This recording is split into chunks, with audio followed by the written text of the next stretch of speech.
অপেক্ষার মাত্র কয়েকদিনের, তারপরেই মর্তে ফিরবেন উমা।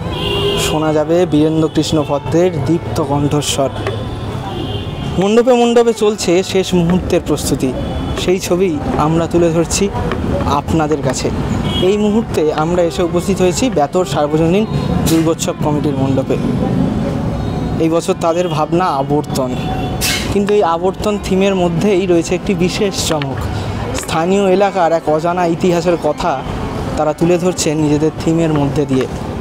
কোন অজানা ইতিহাসের বিষয়ে তারা এবারে নিজেদের মণ্ডপে জানাচ্ছেন, আসুন শুনে নিই শিল্পীর মুখ থেকে।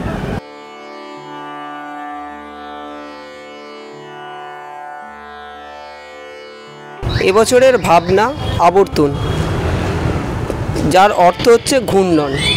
পৃথিবী যে পরিবর্তনশীল সময়ের মধ্যে দিয়ে যাচ্ছে সেটাকেই এবছর আমরা তুলে ধরছি। এবছরে 84তম বর্ষ। মণ্ডপ থেকে মণ্ডপে আসলে দর্শনার্থীরা বিভিন্ন এখানে জিনিস জানতে পারবে, যেটা বেতরের সম্বন্ধে, যেটা অজানা ছিল মানুষের কাছে, সেই জিনিসটাকেই আমরা তুলে ধরতে চাইছি। হাওড়া শহর এক অতি প্রাচীন শহর। সেই প্রাচীন শহরের অজানা কথাই এবার রয়েছে বেতরের মণ্ডপে। ক্যামেরায় পাপাইয়ের সঙ্গে তথাগত, সেফিল টাইমস।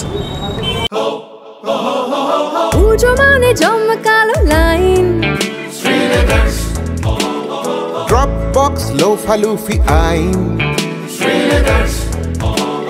পেপারের ক্যাটালগে আঁকা,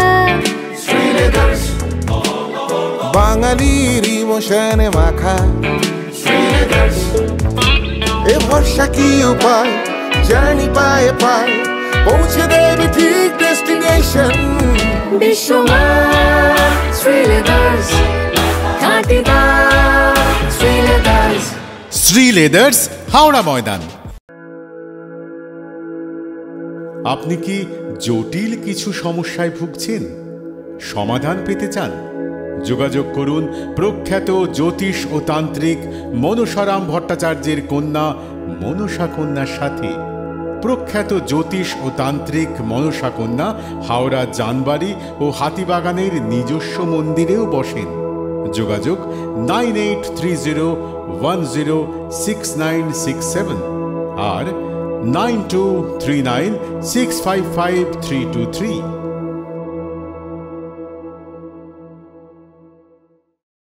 কলার তুলে নয়, বুক চিতিয়ে চলা।